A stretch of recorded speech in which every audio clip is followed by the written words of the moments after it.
आप लोग कैसे हो?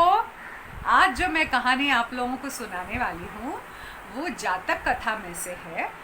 जातक कथा बुद्ध के पहले जन्म यानी बुद्ध होने के पहले उन्होंने काफ़ी जन्म लिया था। उन जन्मों में उन्होंने हर जन्म में एक पारमिता निभाई, यानी कहीं इधर मेहता की पारमिता या कभी सूर्य की पारमिता।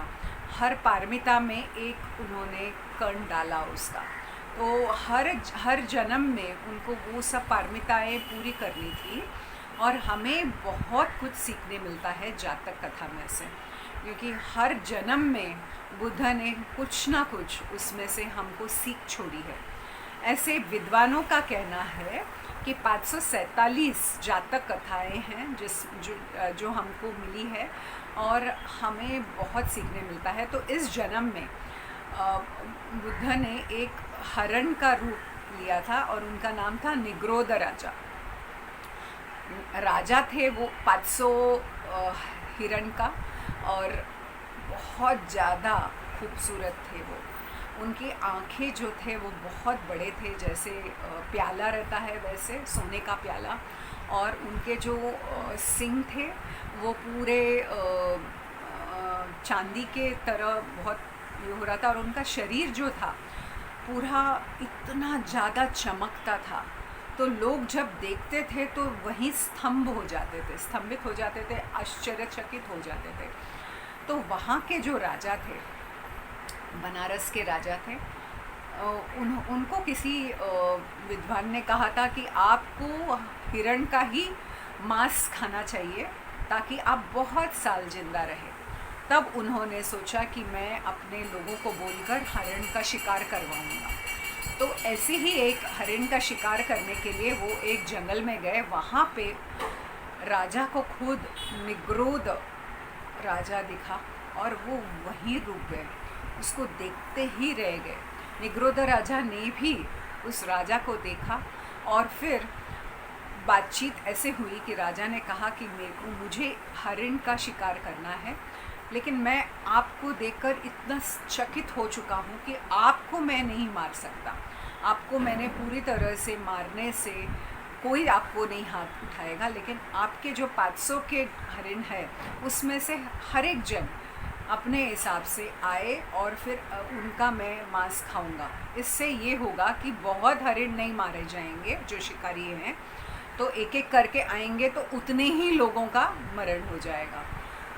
बहुत दुख से निग्रोध राजा को बहुत बुरा लगा कि उस तरीके से हो रहा है, लेकिन कोई चारा नहीं था। बाकी के लोग मारे जाते, बाकी के हरिण मारे जाते, उससे एक ही हरिण मारा जाता। इसीलिए उन्होंने भी उस चीज़ को हाँ कह दिया। रोज कोई हरिण जाता राजा के पास खुद को मांस मारने के लिए। एक बार एक दिन एक उसमें से जो हरिण थी उसके पेट में, उसके गर्भ में बच्चा था।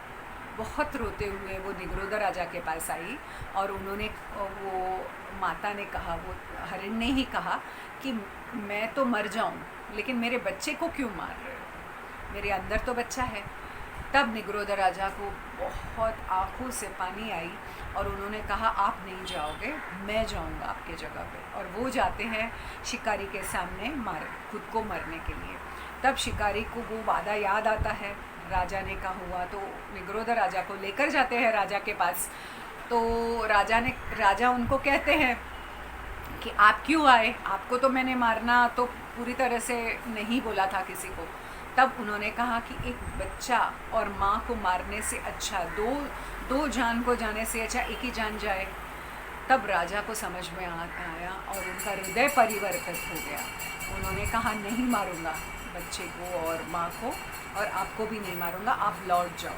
तब निग्रोध राजा ने सबके लिए, जितने बाकी के जो हिरण बचे थे उस वन में, उनके लिए भी उनकी जान की भिक्षा मांगी। और राजा उस वक्त बहुत अच्छा उनका था, हृदय परिवर्तित हुआ था। तब उन्होंने सारे जितने भी हरिण थे उन सबको वहाँ से मारने के लिए मुक्ति दे दी। हमको ये जब कहानी हम सुनते हैं तब हमको ये समझ में आता है कि आज के दौर में भी जो सच्चा लीडर रहता है, जो सच्चा जो सब लोगों को साथ में लेकर जाता है, वो समझता है कि जो नेता रहता है वो सब लोगों को साथ में लेकर जाता है, सबके कठिनाइयों को समझता है और सबके लिए लड़ता है। वो ही सच्चा नेता है।